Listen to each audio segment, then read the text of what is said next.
Hey guys, so I haven't really posted that many videos about it actually, but most of you will know that I've been maining Kai'Sa for the past 30 days to see how much better I could get at her over that period of time. The idea of the series is I take something that I'm just not very good at or haven't really played that much before and then see how much better I can get over a pretty short space of time really. I've done these with a lot of other champions before, but this might have been actually one of the best ones and she is so much fun when you've got to grips with her. So anyway, I just wanted to share what I learned over the month. Hopefully there'll be some stuff in here that will help you improve your Kai'Sa or your AD carry, or even just like your solo queue climb for any champion in general. The very short version is that yes, obviously maining a champion helped me climb. I am a little bit stuck now where Kai'Sa is much better than my other champions, but I am a better player overall and it's making solo queue easier. In total, I played 89 games across my 2 Kai'Sa accounts. There's not a ton really, but it is a good chunk of games in just that short period of time. I won 54 of those games and I lost 35, so total win rate for that time was around 60%. Apparently, I also scored 94 double kills in those games, 12 triple kills, 2 quadras, but sadly no pentas. The highest kill game was 25. The most deaths in my game was 13 and about a 3 KDA. So I actually started around a 40% win rate in my first week. No joke. I had a bunch of issues, just like you'd kind of expect. It was by far actually one of the biggest differences between when I first started to where I am now from all of the challenges that I've done. Only Callisto was probably about the same. I actually sucked really hard to start with. I just couldn't do any damage in the lane phase and I seemed to lose pretty much every fight. Like I would get smashed early game in the lane phase.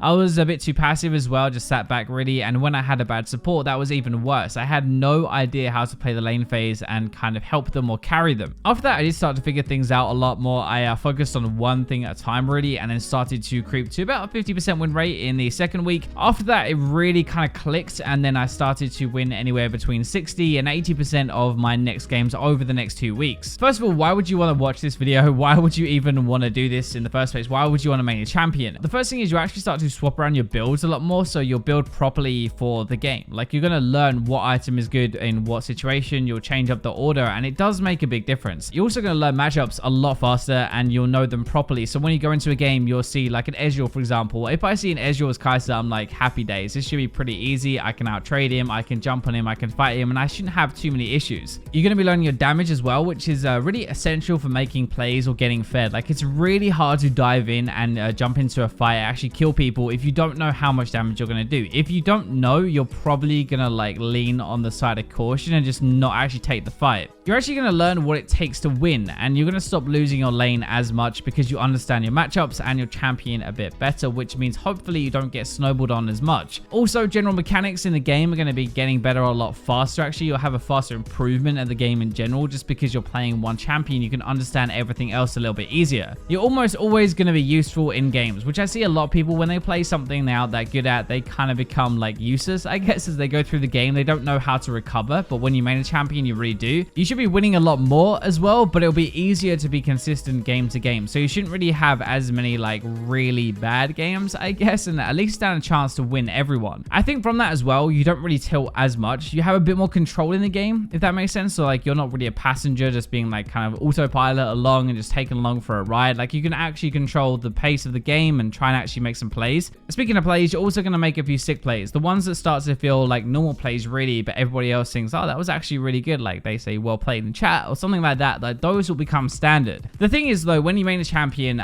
if it gets banned out or taken away or something, then that kind of sucks, right? You're left with a champion that you're not going to be as good at and you're probably going to be out of your depth just a little bit. You're also going to lose a lot to start with and that is going to feel bad. There's no real way of getting around that. It gets boring, you're going to get tired and you're going to pick something else and you're probably going to lose that game, which also feels bad. And other champions start to feel a little bit weird and they're going to feel weak in comparison to your main as well. So with Callisto, I actually one-tricked her. I only played Callisto. I couldn't do that with this challenge because Kai'Sa was banned and picked a lot. I've been playing some Misfortune, some Varus, some Jinx as well, but it was very hard to find a play style that are very similar as Kai'Sa, right? You just kind of had to pick like scaling damage and that worked out okay, but I couldn't pick something that was really similar. One thing that helped me as well that you might want to try is if you're really serious about climbing, it's a bit nerdy, but you should write down why you think you lost each game that you lose. It really helps you figure out like what you need to fix. So in the first week, for example, I saw passive support in basically like every single loss. With that, it was also like my lane phase, so I knew I had to focus on that, like focus on how I was really going to carry those bad supports, and it ended up just being playing a bit more aggressive and giving them some more room. I focused on that for a week and it really did help a ton. But when I did win, I would also actually write down what I did well, so I could try and do that a little bit more, like what won me the game. So if I like took my tower and rotated around, like that kind of thing. The biggest takeaways for Kai'Sa specifically though was my job as an AD is really to farm. This is something that I think I saw XFSN Saber talk about once. Your number one job is to catch waves and to push lanes. You collect gold and you win with items.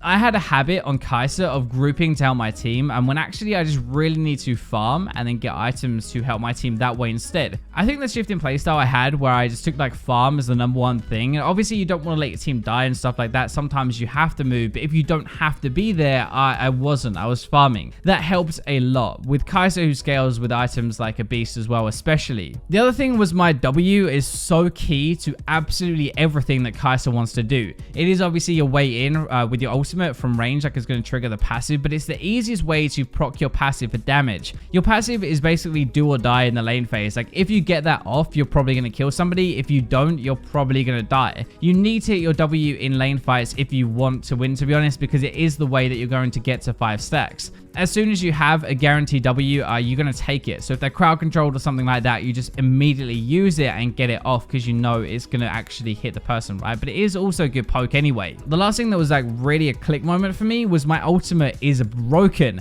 No joke, like it took me a few days to get used to it. Like I can actually use it anywhere in that circle around the person. You don't have to use it on top of somebody, but you just had to kind of get used to flying to the right spot around them, if that makes sense. You can use it to escape though because of that circle range, especially with your E afterwards. It's so good. Sometimes you're going to have to use it for the shield, even if it's like directly on top of you and you don't really move, you just need to protect yourself. Often as well, you're not going to be using it in to fly to their backline like I thought I would. Normally it's like a self-peel tool, which with the invisibility makes you almost impossible to kill, to be honest. Once I figured out those 3 things in particular, I carried way harder. Like honestly, Kai'Sa is a lot easier with more items, funny enough. I got way more kills from using my W properly, especially early game, and then I died way less from using my ultimate properly. So I've got some stuff that will kind of answer like why you would pick Kai'Sa in the first place, if that makes sense. So the game is never ever lost when you pick a champion like Kai'Sa who scales really well. There's always a chance that you can come back. That actually helped my mental game a bit more. Like I wouldn't kind of give up, I wouldn't tilt as much, if that makes sense, because really you get 2 items and then you can carry any fight. You have a lot more mobility and playmaking potential than another champion. Obviously I love Varus as well, but one of the problems, the differences I guess really actually is Kai'Sa is just way more mobile and can do a lot more. You can assassinate people, obviously. You have a great mix of burst and sustain damage on Kai'Sa, and your invisibility is so overpowered when you use that properly. Kai'Sa is honestly really fun as well. I had a lot of fun playing her. You can win lane if you hit those W's, which is great, and you have impact from just 1 item, even though you are good later. There are some issues that I figured out as well, and these are the things that I really play around. I think it's important you know what you're going to lose to so that you can actually like avoid those things in game. So if you get camped, it is really hard as Kai'Sa because you need items. So this goes for any late game champion.